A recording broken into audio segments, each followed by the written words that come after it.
A very good evening to everyone. We shall be covering commodity options and commodity options trading today.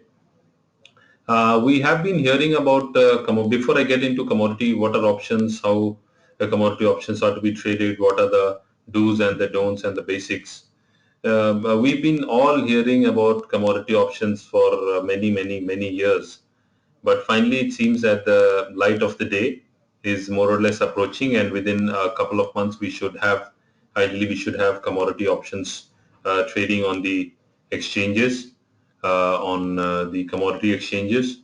So, how we structure this webinar is that I will be uh, telling what are the different types of options. I'll be giving you examples with regard to Nifty and also with regard to gold. If gold were to trade as an option, then what are the ways you can trade? Also, I'll be talking about on the Greeks, some bit on the Greeks, what you should do, what you should not do, and how you can trade successfully once options comes. And going forward, you can also write to us for your queries, and we will help you in that regard. So first of all, we talk about the options. So options are, all of you must be aware about futures, because commodities in commodity markets currently we are having only futures contracts. So you simply buy a futures or you sell a futures, and there, if the market opens with an up gap or down gap, the risk can be significantly more. But in options, you have that advantage, because under the derivative segment, you have both the futures and the options.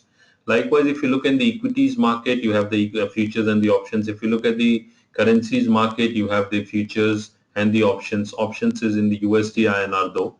And if you look at commodities, commodities still are futures. So, but now with the likelihood of implementation of options also, or introduction of options also going forward, that would be a big leap for the commodity markets and also for the market participants, because options are a different tool altogether.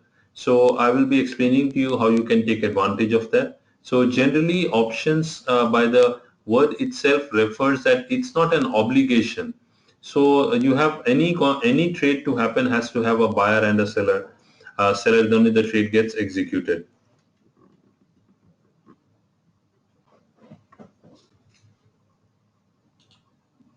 So what happens here is that in terms of options, there are two types of options. You have a call option and a put option.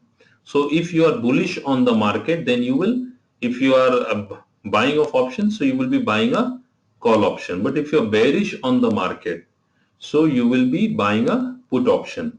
So options are contracts that gives the buyer the right, but not the obligation to buy or sell a specified underlying at a set price on or before a specified date. So we'll take examples, so this will be clear.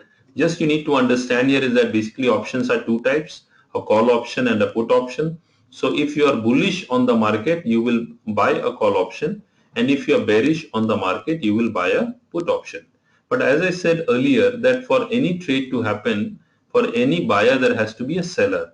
So if you are buying a call option, that means you are bullish. So someone who's on the sell side of option, that is selling that call option, is bearish, who's also called a writing of options. Likewise, when you buy a put option, that means you are bearish on the market, that is you expect the market to go down. But when you are buying a put option, someone or the other side, someone or the other side has to have a writing or a sell of that put option. So he will be more or less on the he will be more or less I would say on the uh, buy side. So buying a call option means bullish. Buying a call option means being bullish, whereas buying a put option means bearish. So a call option is a contract that gives the owner of the call option the right, but not the obligation to buy the underlying asset. So if you are buying a call option, you generally have to pay a premium. We'll talk about that as well.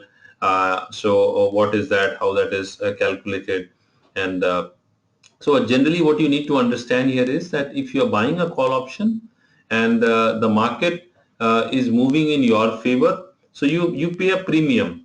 So you, that premium is the maximum risk that you face. Unlike in the futures contracts, what happens is that your risk can be unlimited, in the sense that the market, you say for example you buy gold at 30,000 and next day gold opens at 29,700. So there is a 300 rupee fall which is there, and you had, say for example, put a stop loss at 29,900 and you had bought at 30,000. So your stop loss does not get triggered the next day. So earlier you were anticipating that you will take a maximum loss of only 100 rupees. So you have bought a 1 kg gold, so effectively it is 100 rupees multiplied by 100, so you have a 10,000 risk. But the market next day gaps down only at 29,700. So your loss is not 10,000 which you thought, your loss is now 30,000. So because you have a 300 point risk, and multiplied by 100 is 30,000. But that is the beauty of options. So say for example, in this case you had paid a premium of 100, and the lot size is say 100, so you had paid a amount of 10,000 to buy this call option. Now if next day the gold, for example, gold fell from 30,000 to 29,700, the maximum that you will lose is 10,000. It will not exceed that level, exceed that. So that is the beauty and the advantage of options, which is not there in futures. But again, there are limitations also in options. I will be talking about them as well, as to if you have this significant advantage, then what is the disadvantage. So generally when you are bullish on the market, and the way you look at options is that it is the same irrespective of whichever asset class you trade. If you are trading equities, if you are trading nifty options, if you are trading currency options, and going forward if you trade gold options, so they are more or less the specifications would be different, but the way the option is there, and the logic remains the same. The underlying in this case would be different. In Nifty futures, the underlying would be Nifty. In Nifty options, the underlying would be Nifty. In currency options, the underlying would be currency, and in commodity options, the underlying would be commodity. So you have this advantage of buying a call option by paying a premium, so that is your maximum risk.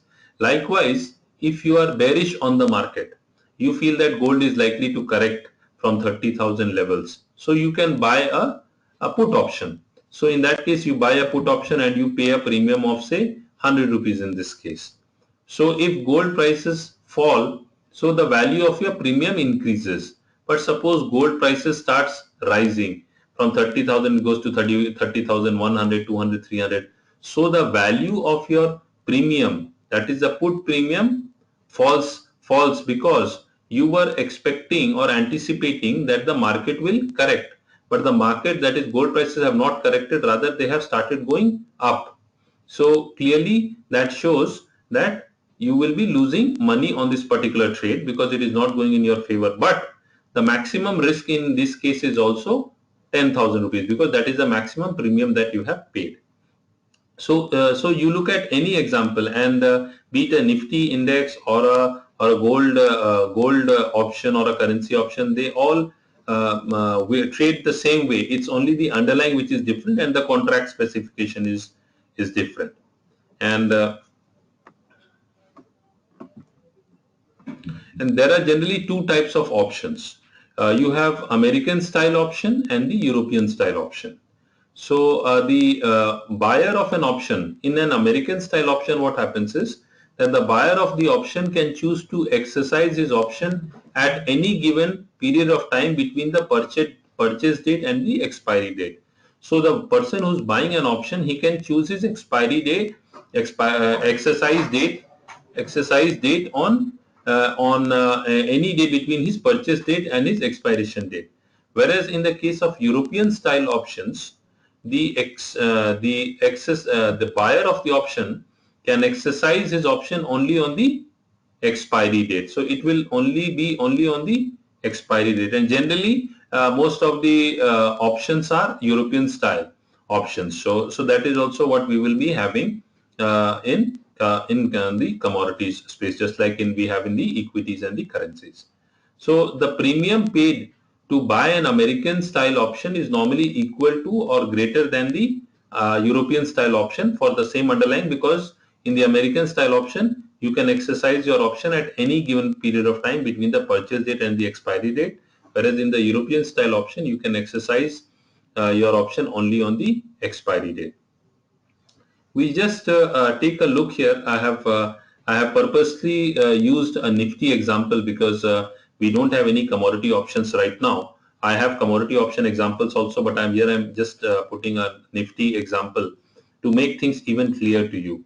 So say for example you buy a Nifty 8,900 call. That's a September call at 97.50, and you pay a premium. So the lot size, you need to know what is the lot size of the contract. So in this case of Nifty, the lot size is 75. So what you find is that you pay a premium. So the premium that you see is for single unit. So you have to multiply that by the lot size. So in this case it is 97.15 into 75. So the total premium that you pay is 7,286. Now, and you are buying a 8,900 strike price. What happens in options? In futures it is very simple. You have a July futures, you have a August futures, you have a September futures, but in options you have the July series and the August series and the September series and so forth. But again in the series you have different strike prices. So each option would have each I would say commodity would have its own variance of difference of strike prices. So say for example in Nifty it's a 50 point change. So it will be 7,000, 8,900, then 8,950, then 9,000 strike, then 9,050. So when the contracts come for the commodities, that also will be mentioned as to what the strikes are going to be. So in gold it could be either 50 rupees or it could be 100 rupees for the strike difference. Likewise, so what we see is that you need to understand what is the strike price, and secondly you also need to understand what is the lot size. So in this case the lot size is 75. So that's the maximum premium that you pay. Now from Nifty, suppose trades higher and moves higher. So in this case the value of your option, you had bought it at 97 rupees 15 paise. Now that has increased to 137 rupees because the market, you have bought a call option and the market is going up, so you are making money. So the profit here is 40 into 75, that is 3,000 rupees. Whereas in the case that the Nifty falls, that the market does not go up and Nifty corrects, so in that case you have a loss of 2,250. In this case Nifty trades lower to 8,800. So you can just replace the Nifty with gold. So for example, gold is trading at 30,000, you buy a gold call option and with a strike price, and you pay a premium of 100. So if gold moves up, starts moving from 30,000 to 30,100, 200, 300, so you'll find that the value of your option also increases. So you can book your profit anytime, whenever you want. That is entirely up to you. Likewise, if the when you buy a call option and the market moves against you, that is gold starts moving down from 30,000 to 29,900, 28,000, 29,800 and so forth, then the value of your call option will start declining, so you will have a loss. So likewise, but had you bought a put option and the market is going down, you would have made money. So that's the reason you have calls and puts, and you can use them to your advantage. Generally what happens is that there's something which is called in the money, at the money and out of money. So you need to understand that in the money options are where the market price of the underlying asset is more than your strike price. So you will find that that is in the money, and at the money is where the market price of the underlying asset is the same as your strike price. So say for example, if gold is trading at 30,000 and the strike price is 29,800, so that is in the money. But if gold is trading at 30,000 and the strike price is 30,100, 200, that is out of money. So you can, and this is for a call option. So the reverse will be for a put option. These are very simple things to understand. Once you understand them, you will find it very easy. And believe me, once you start trading options, you will find that it's far comparatively far safer as compared to futures. It has its own, I would say, challenges also, which I'll be talking about how you can address them, and at the same time how you can take advantage. Also, using options, you can formulate strategies using futures and a combination of options or options itself. I'll be touching on some briefly on some of the strategies as well. So generally, there are something called options Greeks. That's a term which is used, and in this I'll be talking about the two most popular ones. We have many, but I'll be talking about delta and theta. So generally, what happens is that the underlying, say for example, you find that the gold is moving up. Gold is moving up by 100 rupees. Gold prices have moved up by 100 rupees, but your option, say from 100 rupees, it has gone to only, say gold has gone up from 30,000 to 30,100, but you're finding that your option has moved up from 100, it has gone up to only 130 or 140. So had you bought a futures contract, you would have made a profit of 100 points. But in these options, you are finding that you are making a profit only of 30, 40 or 50, depending upon what type of option you are buying, whether you are buying out of money, at the money or in the money. So that is where the delta comes in. So the delta is the rate of change of the price of the option with respect to the underlying securities price. It's very simple. What it effectively means is that if the underlying security is moving up by one point, then the option will move up by it, and that is expressed in percentage. So not in percentage, in decimal. So it could be 0.3, 0.4, zero point 0.5, or it could be 0.8, 0.9, depending upon whether it is deep in the money uh, or at the money or out of money. So you find that for far out of money options have delta value close to zero, while deep in the money options have deltas that are close to 1. So deltas which is close to 1, what it means is that more or less it will change exactly as per the underlying. So it is more or less, it will behave just like a futures contract. But what happens is that when you are buying a deep in the money option, you have to pay a very high premium. So somewhere or the other, and if you are buying deep out of money option, you will pay a very minuscule premium, but the probability and the possibility of making money reduces significantly. So you need to know which are the strikes that you should actively trade in. I'll be talking about that as well, because that's from a practical perspective which can help you. And generally what happens is that you find that if just to take an example, so if a delta is 0.6, it means that for one positive move in the underlying value, the call option will move by zero point 0.6 points. And passage of time and its effect on delta. As the time remaining to expiration grows shorter, the time value of the option evaporates and corresponding the delta of in the money option increases, while the delta of out of money option decreases. So generally what happens, you also have to look at the expiry, when is the contract expiring, and when you want to buy it, how long you want to hold it. Generally what we have seen is that those who are buying options, they buy a call option or a put option and then keep on holding till expiry. That is not a very good way to trade options. You need to understand that there is something called theta also which comes into play. Just as delta is important, delta represents a change, a rate of change in relation to the underlying change. So if the underlying is moving up by 100, and if the delta of that option is 0.5, so that means that option will move up by 50 points. So that's delta. And the next is theta.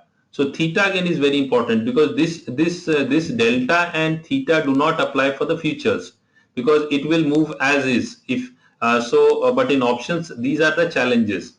So the advantage is that you pay a very small amount, so you can leverage significantly. Secondly, if you are on the buying side of options, either a call option or a put option, your risk, you know what is the maximum possible risk that can happen in at any given point of time, because if you're buying of options, the premium that you pay is the full and final risk that you take. But the flip side is that you say, for example, you buy a gold option contract at say 30,000 when gold is trading, and you bought the option at say 100. Now gold does not go anywhere for the next couple of days. It's trading between 30,000 and 30,050 or 60.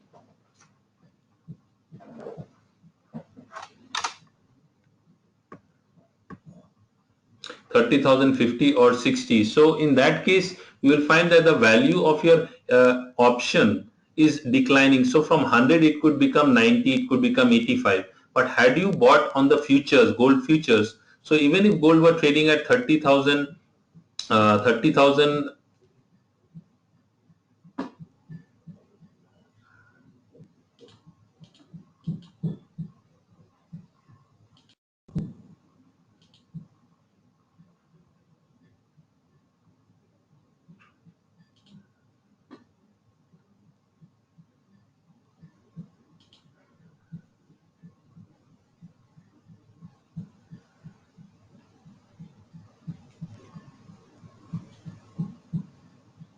So if gold were trading at 30,050, in that case, you would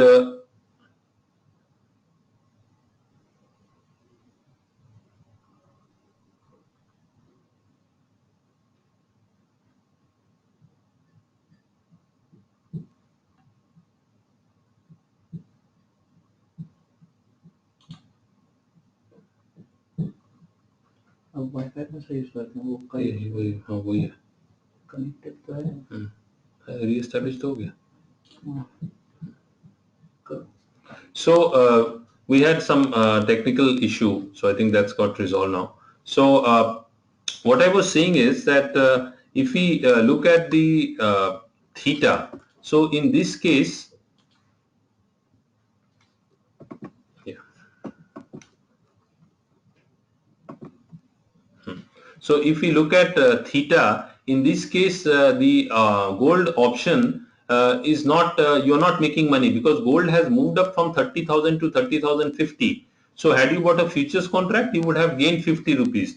But in options, if gold is gone up by 50 rupees, but in 2-3 days, you will find that the value of your option premium has declined from 100, it could come down to 95, 90, depending upon what is the delta and what is the theta of that particular option.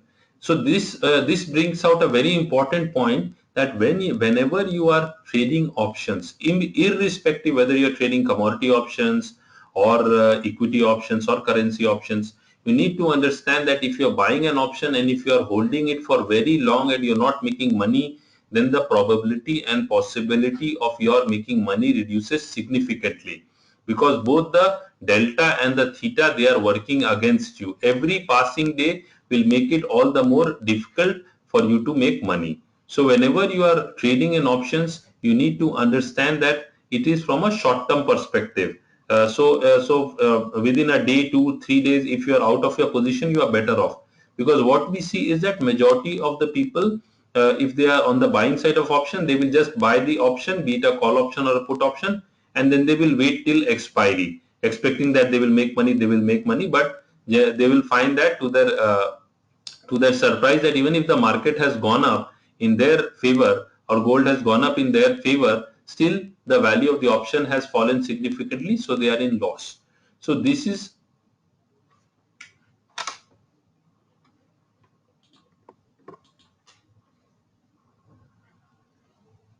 so what we see is that theta becomes very important when we are trading options.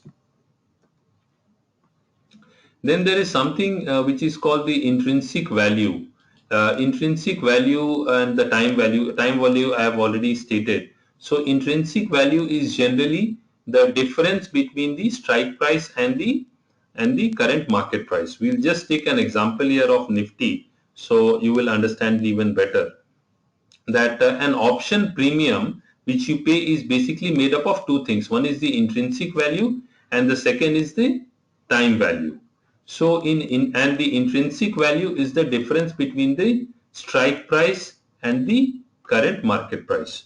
So if you look at the first column where the it is the 8,100 call option, and so the premium is 340.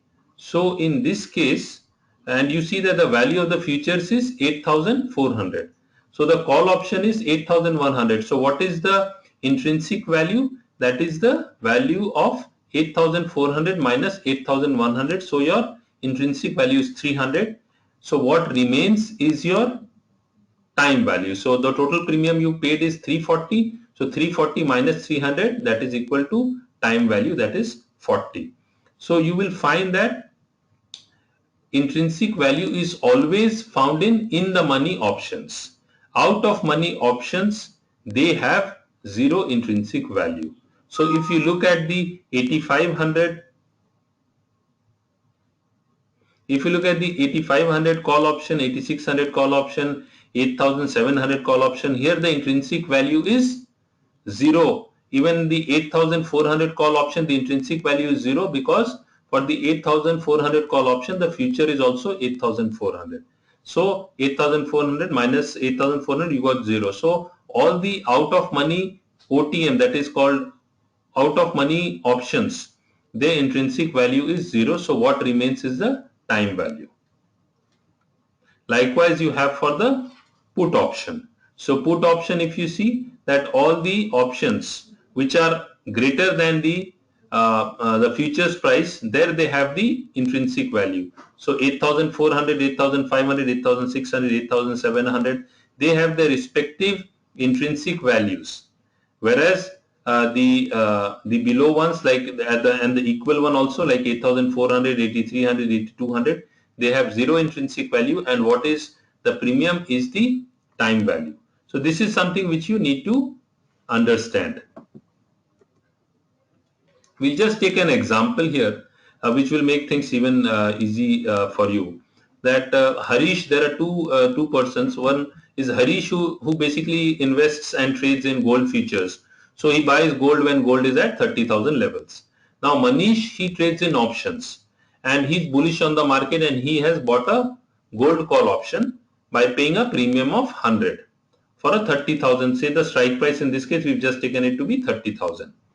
Now what happens if the market falls by 100 points? So in this case, we assume that the lot size is 100. So Harish in this case loses 100 because the price has come down from 30,000 to 29,000 to 29,900. So he's losing 100. And since the market lot size is 100, so he's losing 10,000 rupees. Whereas Manish, who has bought an option, he is losing 100 into 65. That is 6,500 rupees. Why? Because in this case, the delta of this option contract is 0.65. So for every 1 rupee movement in the futures, the equivalent movement in options happens. So it moves by 0.65. So it is 100 into 0.65 into 100. So you have Manish loses 6,500. Other way you look at it is that if from 30,000 it falls to 29,700. So in this case, Harish would be losing 30,000.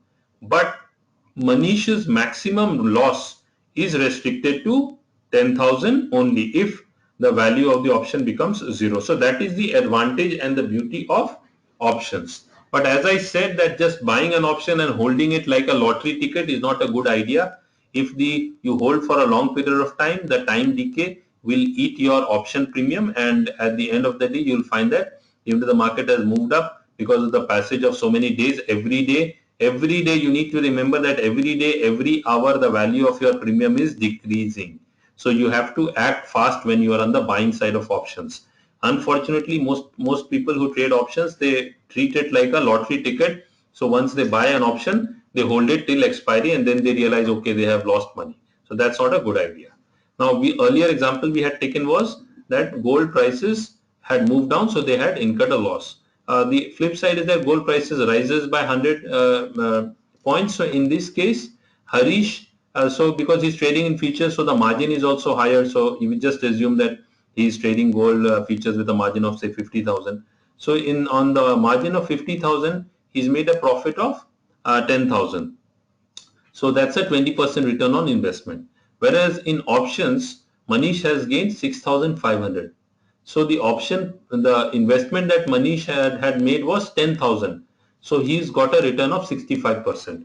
So you can see for yourself that option gives you amazing leverage. But options has its own, I would not say risk per se. If you see what is risk, risk is something if you really don't understand. But if you understand, then you can trade accordingly. It's just like those who are driving racing cars. They understand the risks of the game, but they are well prepared and they are also well trained. So and they also have the knowledge. So the same applies to each and everyone who's in the markets. So buying options minimizes risk while at the same time maximizes returns. So it's all a game of timing in the market. So you need to understand that is just buying an option, call option or a put option and holding it is not the right way. You need to get out or whenever you're making a profit or incurring a loss, or if the market is not going in your favor, whatever premium you can save, you should save. It is not that once you have paid a premium, so you will say or feel that no, I will hold on to till the expiry and I will see what happens. That's not a good idea. Ideally, you should keep a 1, 2, 3 sort of rule. Either the market moves in your favor in the first day, second day, or the third day, or you are out. So you should have some of the rules which is there, which suits you. Now we'll just look at that in options and futures. We have the open interest also plays a very important role. So if you find that the price of gold is rising, volume is also rising, and open interest is also rising, so that basically reflects a strong market.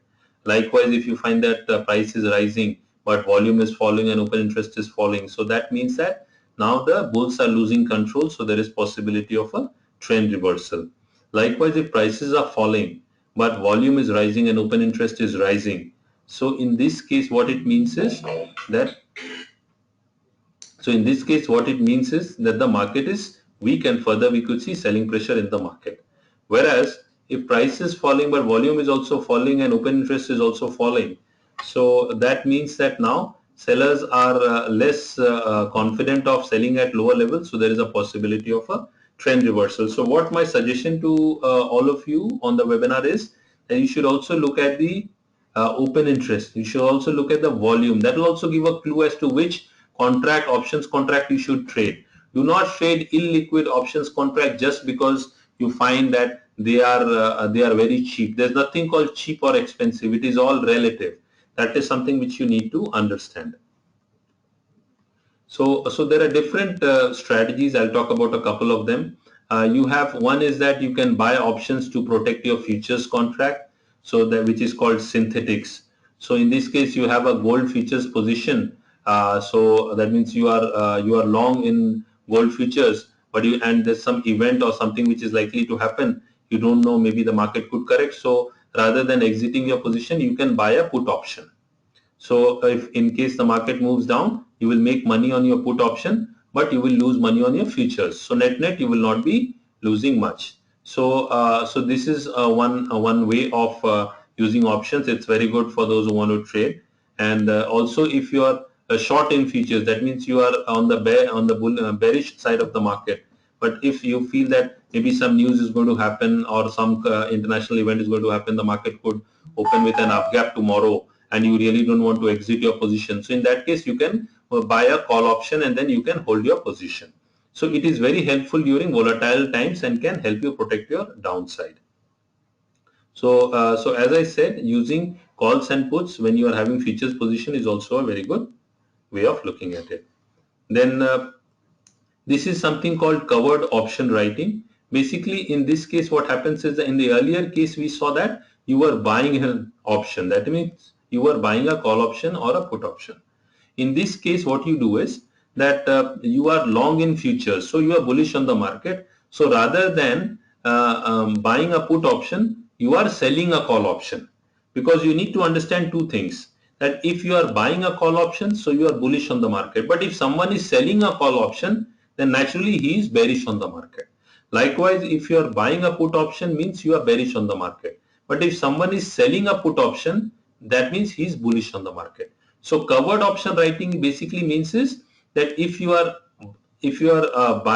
bought futures, then you will sell a call option. And likewise, if you are short futures, that means you are bearish on the market, then you will sell a put option, because selling a put option is equivalent to buying a call option. But generally, when you sell a put option, you get the premium. When you are buying an option, you have to pay premium. But when you are selling an option, you get premium. So that premium can stay with you, provided the market doesn't move against you. So this strategy can allow you to take advantage of the high option premiums, but it is less risky in a volatile market. The disadvantage is that the most you can make is only the premium. Then there are other types of strategies which are there. There's something called the straddle, and we'll just look at that. So these are option strategies. Earlier we had talked about that either you're bullish on the market, you're bearish on the market, so you buy a call option or a put option. In this strategy, which is called a straddle, you are buying both a call option and a put option at the same strike price. So what it means is that why would, now the big question is, why would you do this? Generally, you would want to do this if you know that maybe some tomorrow some major event is, you are aware that something major is going to happen tomorrow. So either the market is going to go up significantly or correct significantly.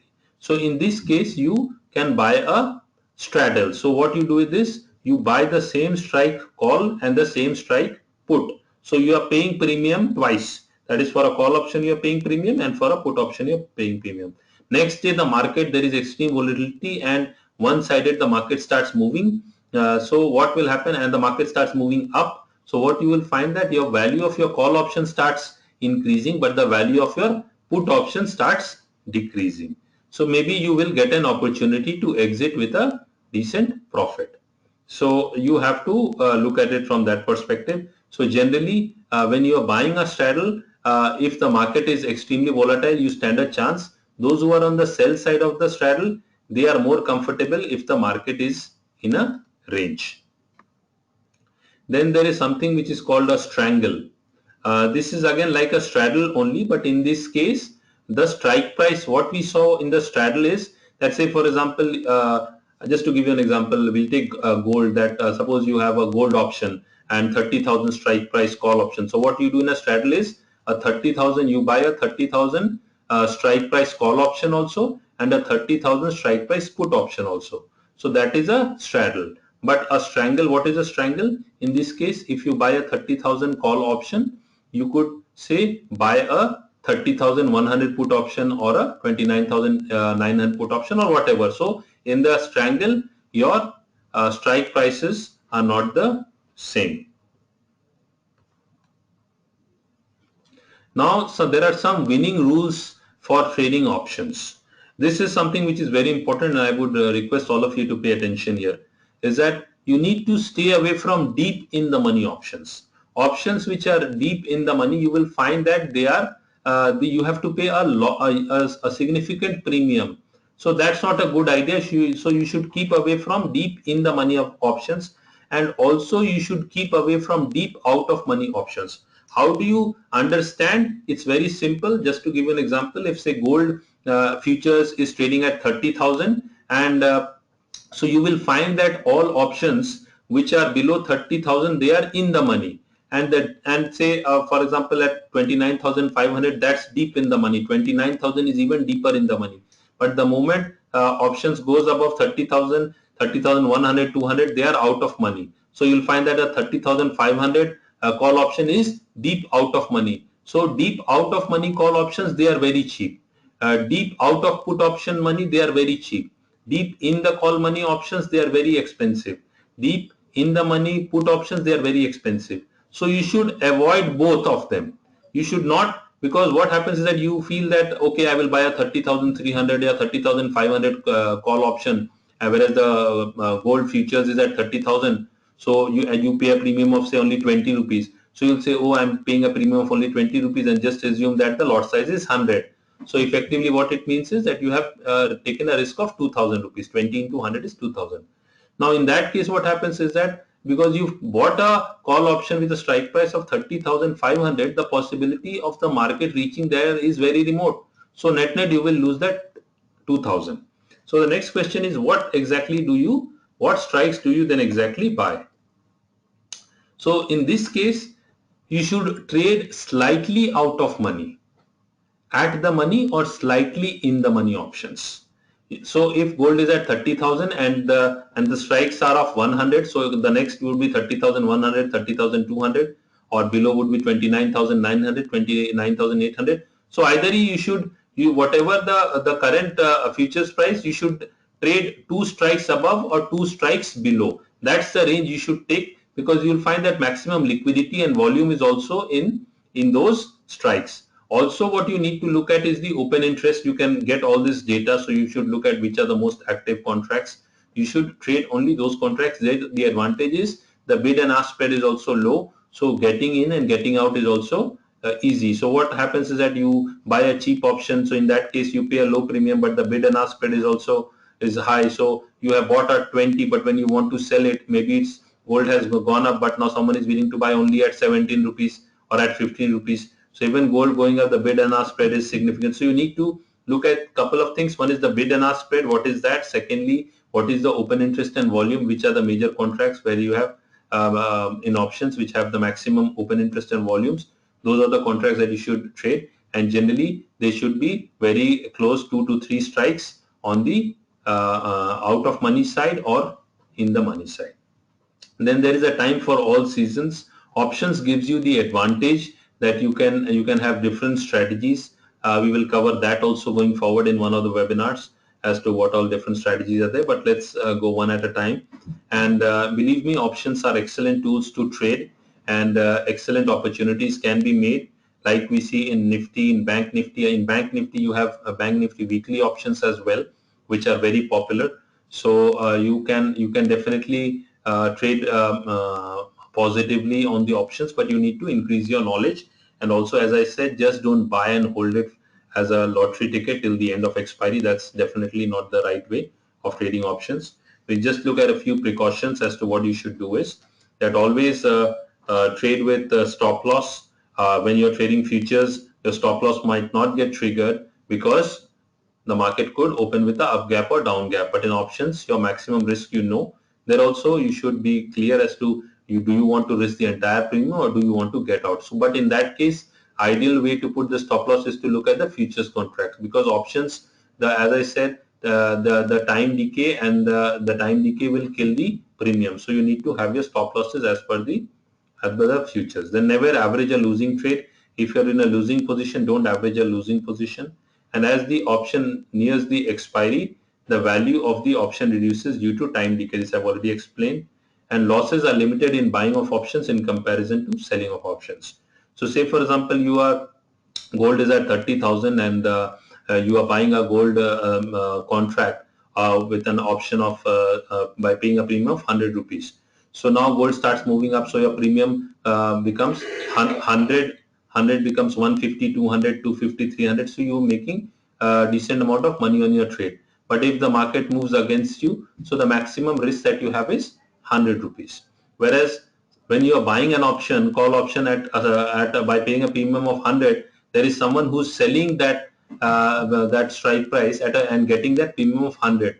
But if he does not have an exit strategy or a risk management strategy, he could end up selling at 100 and buying it back at 300. So he could have a huge loss. That's why selling of options carries unlimited risk, whereas buying of options carries limited risk. So selling of options is more like your futures.